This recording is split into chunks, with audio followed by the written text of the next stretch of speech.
ಅಡ್ಡಿಪಡಿಸ್ತಾ ಇದ್ದಾರೆ, ಯಾಕೆ ಆಗ್ತಾ ಇಲ್ಲ? ಇಲ್ಲ, ಅಡ್ಡಿ ಏನಿಲ್ಲ. ಅದು ಇನ್ನೊಂದಿಷ್ಟು ಚರ್ಚೆ ಇಂಟರ್ನಲ್ಲಿ ಡಿಸ್ಕಷನ್ಸ್ ಆಗಬೇಕು ಅನ್ನೋದು ಅಷ್ಟೇ. ಕ್ಯಾಬಿನೆಟಲ್ಲಿ ಅದನ್ನು ಇಂಟರ್ನಲ್ಲಿ ಡಿಸ್ಕಷನ್ಸ್ ಆಗಿ ಆಮೇಲೆ ಹೊರಗೆ ತರಬೇಕು ಅನ್ನೋದು ಬಿಟ್ಟರೆ ಬೇರೆ ಏನಿಲ್ಲ. ಅದಕ್ಕೆ ಸಂದರ್ಭ ಬರಬೇಕು. ಬೇರೆ ಬೇರೆ ಸಬ್ಜೆಕ್ಟ್ಸ್ಗಳೆಲ್ಲ ಭಾಳ ಪ್ರಯಾರಿಟಿ ಮೇಲೆ ಕ್ಯಾಬಿನೆಟಲ್ಲಿ ಚರ್ಚೆ ಆಗ್ತಾ ಇದ್ದಾವೆ. ಅದಕ್ಕೆ ಈಗ ಮುಖ್ಯಮಂತ್ರಿಗಳು ಸ್ವಲ್ಪ ಅವರಿಗೆ ಆರೋಗ್ಯದ ದೃಷ್ಟಿಯಿಂದ ಕ್ಯಾಬಿನೆಟ್ಗಳನ್ನ ಮುಂದಕ್ಕೆ ಹಾಕಿದ್ದಾರೆ. ಈಗ 17ನೇ ತಾರೀಕು MM ಹಿಲ್ಸಲ್ಲಿ ಆಗಬೇಕು ಅಂತ ಹೇಳಿದ್ದಾರೆ. ಅಲ್ಲಿ ಆ ಭಾಗಕ್ಕೆ ಸೇರಿದಂಥದ್ದು ಚಾಮರಾಜನಗರ, ಮೈಸೂರು ಆ ಭಾಗದಲ್ಲಿ ಸೇರಿದಂತಹ ಸಮಸ್ಯೆಗಳ ಬಗ್ಗೆ ಚರ್ಚೆ ಮಾಡೋಣ. ಹೆಚ್ಚು ಆ ಭಾಗಕ್ಕೆ ಇರ್ತಕ್ಕಂಥ ಸಮಸ್ಯೆಗಳ ಬಗ್ಗೆ ಸಬ್ಜೆಕ್ಟ್ಗಳು ತೊಗೊಂಡು ಬನ್ನಿ ಅಂತ ಹೇಳಿದ್ದಾರೆ. ನಾವು ಇಲ್ಲಿ ಬೆಂಗಳೂರಿನಲ್ಲಿ ಭೇಟಿ ಮಾಡಿದಾಗ, ಸಂಪುಟ ಭೇಟಿ ಮಾಡಿದಾಗ ಮಾಡ್ತೀವಿ. ಮೆಟ್ರೋ ದರ ಏರಿಕೆಗೆ ತೀವ್ರವಾದ ಟೀಕೆಗಳು ದೇಶದಲ್ಲಿ ಅತಿ ಹೆಚ್ಚು ಮೆಟ್ರೋ 40% ಏರಿಕೆ ಇದ್ದಿದ್ದು ರಾಜ್ಯದಲ್ಲಿ 50. ಅದು ಮೆಟ್ರೋದವರು ಇಂಡಿಪೆಂಡೆಂಟ್ ಆರ್ಗನೈಸೇಷನ್. ಅವರು ಸರ್ಕಾರದ ಇದರಲ್ಲಿ ಏನಿಲ್ಲ ಅವರು ಅದಕ್ಕೆ ಒಬ್ಬ CMDಯನ್ನು ಮಾಡಿಟ್ಟಿದ್ದಾರೆ, ಕೇಂದ್ರ ಸರ್ಕಾರ ಮಾನಿಟರ್. ಹಾಗಾಗಿ ಅವರಿಗೇನು ಎಕ್ಸ್ಪೆಂಡಿಚರ್ ಆಗ್ತಾ ಇದೆ ಮತ್ತು ಅವ್ರ ಖರ್ಚು ವೆಚ್ಚ ನೋಡಿಕೊಂಡು ಅವ್ರು ಮಾಡಿರ್ತಾರೆ. ಇಲ್ಲ ಮಲ್ಲಿಕಾರ್ಜುನ್ ಖರ್ಗೆ ಹೇಳಿದ್ರು ಕುಂಭಮೇಳಕ್ಕೆ ಹೋದಾಗ ಏನೋ ಬಡತನ ಕಡಿಮೆ ಆಗಿಲ್ಲ ಅಂತೇಳಿ. DCM DK ಶಿವಕುಮಾರ್ ಹೋಗಿದ್ದಾರೆ.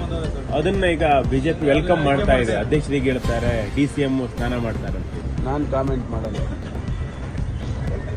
ಸರ್, ಇಂಗ್ಲಿಷ್ ನೋಡ್ರಿ, ಖರ್ಗೆ ಸಾಹೇಬ್ರನ್ನ ಭೇಟಿ ಮಾಡಿದ್ರಿ ಸರ್, ಸುದೀರ್ಘವಾಗಿ ಚರ್ಚೆ ಮಾಡಿದ್ದೀರಿ 45 ನಿಮಿಷ.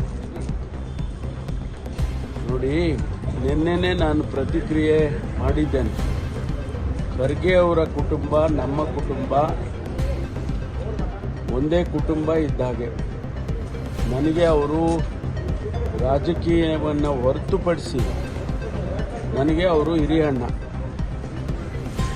ಹಾಗಾಗಿ ನಾನು ಆಗಾಗ್ಗೆ ಅವರನ್ನು ಭೇಟಿ ಮಾಡ್ತಾ ಇರ್ತೀನಿ. ಅನೇಕ ಕುಟುಂಬದ ವಿಚಾರಗಳನ್ನು ಮಾತಾಡ್ತಿರ್ತೀನಿ. ಭೇಟಿ ಮಾಡಿದಾಗ ಎಲ್ಲ ರಾಜಕೀಯ ಮಾತಾಡೋಕ್ಕೆ ಹೋಗುತ್ತೆ. ನಿನ್ನೆ ಕೂಡ ಅದೇ ರೀತಿಯಲ್ಲಿ ನಾನು ಯಾವುದೇ ರಾಜಕೀಯದ ಚರ್ಚೆಯನ್ನು ಮಾಡಿಲ್ಲ. ನಿನ್ನೆನೆ ನಾನು ಹೇಳಿದ್ದೇನೆ, ರಾಜಕೀಯ ಚರ್ಚೆ ಯಾವುದನ್ನು ಕೂಡ ಮಾಡಲಿಲ್ಲ.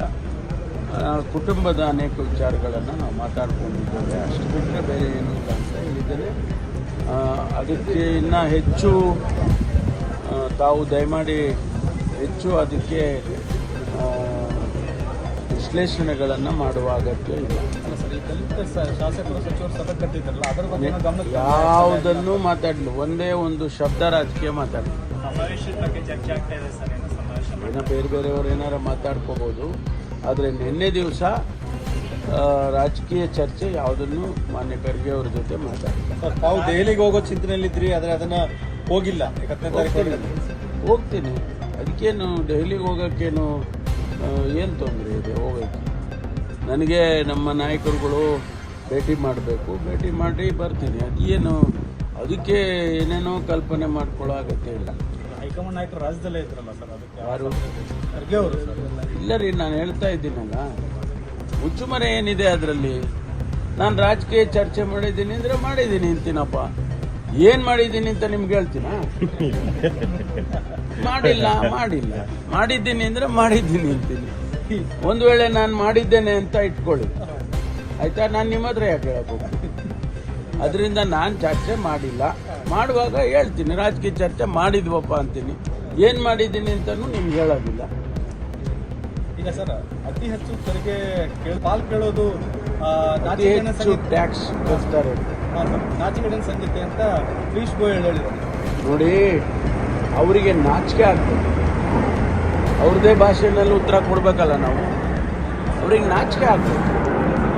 ಈ ದೇಶದಲ್ಲಿ ಏನು ಯಾವ ರೀತಿ ಆಡಳಿತ ನಡೀತಾ ಇದೆ ಸ್ವಲ್ಪ ಅವ್ರು ಅರ್ಥ ಮಾಡಿಕೊಂಡು ವಿಶ್ಲೇಷಣೆ ಮಾಡಿಕೊಂಡ್ರೆ ಭಾಳ ಒಳ್ಳೆಯದು. ಟ್ಯಾಕ್ಸ್ ಸ್ಟ್ರಕ್ಚರು ನಮಗೆ ಫೆಡರಲ್ ಸಿಸ್ಟಮ್ನಲ್ಲಿ ಯಾವ ರೀತಿ ನಮಗೆ ಡೆವಲ್ಯೂಷನ್ ಆಫ್ ಟ್ಯಾಕ್ಸಸ್ ಆಗಬೇಕು ಅನ್ನೋದು ಒಂದು ನಿಯಮ ಮಾಡಿಟ್ಟಿದ್ದಾರೆ. ಅದನ್ನು ಕರ್ನಾಟಕ ಹೆಚ್ಚು ಟ್ಯಾಕ್ಸ್ ಕಟ್ತಾ ಇದೆ, ನಮಗೆ ಹೆಚ್ಚು ಒಂದಿಷ್ಟು ಶೇರ್ ಕೊಡ್ರಪ್ಪ ಅಂತ ಹೇಳಿದರೆ ನಾಚಿಕೆ ಆಗಬೇಕು, ಅದಾಗಬೇಕು, ಇದಾಗಬೇಕು ಅಂತ ಹೇಳಿದರೆ ಅವರು ಹಂಗೆ ಹೇಳ್ತಾರೆ. ನಿರ್ಮಲಾ ಸೀತಾರಾಮನ್ ಹಣಕಾಸಿನ ಸಚಿವರು, ನಮ್ಮದೇ ರಾಜ್ಯ ಪ್ರತಿನಿಧಿಸೋರು, ಅವರು ಕರ್ನಾಟಕ ದಿವಾಳಿ ಆಗೋಗ್ಬಿಟ್ಟಿದೆ ಅಂತಾರೆ. ಇದೆಲ್ಲ ರಾಜಕಾರಣದಲ್ಲಿ ಇದು ಸರಿ ಇಲ್ಲ. ಒಂದು ವ್ಯವಸ್ಥೆ ಮಾಡಿಟ್ಟಿದ್ದಾರೆ, ಆ ವ್ಯವಸ್ಥೆಯಲ್ಲಿ ಹೋಗ್ಬೇಕು. ನಾವೆಲ್ಲ ವ್ಯವಸ್ಥೆ ಬದಲಾವಣೆ ಮಾಡ್ಕೊಳ್ಳಿ. ಹಾಗಾದ್ರೆ ನಾವು ಟ್ಯಾಕ್ಸ್ ಕಟ್ತೀವಿ, ಸೆಂಟ್ರಲ್ ಟ್ಯಾಕ್ಸ್ ಬಂದಿದ್ದು ವಾಪಸ್ ಯಾರಿಗೂ ಕೊಡೋದೇ ಇಲ್ಲ ಅಂತ ಮಾಡ್ಕೊಳ್ಳಿ. ಆಗ ನೋಡೋಣ ನಾವು ಏನು ಮಾಡಬೇಕು ಅದನ್ನು ನಾವು ಮಾಡ್ತೀವಿ. ಫೆಡರಲ್ ಸ್ಟ್ರಕ್ಚರ್ನಲ್ಲಿ ಹಣಕಾಸಿನ ವಿಭಾಗ ಆಗಬೇಕು ಅಂತೇಳಿ ಒಂದಿಷ್ಟು ವ್ಯವಸ್ಥೆಗಳು ಸಿಸ್ಟಮ್ ಮಾಡಿಟ್ಟಿದ್ದಾರೆ. ಅದಕ್ಕೆ ಪ್ಲಾನಿಂಗ್ ಕಮಿಷನ್ ಅಂತ ಇತ್ತು, ಈಗ ಅವರು ನೀತಿ ಆಯೋಗ ಅಂತ ಮಾಡ್ಕೊಂಡಿದ್ದಾರೆ. ಇರಲಿ, ಅದು ಬೇರೆ ವಿಚಾರ.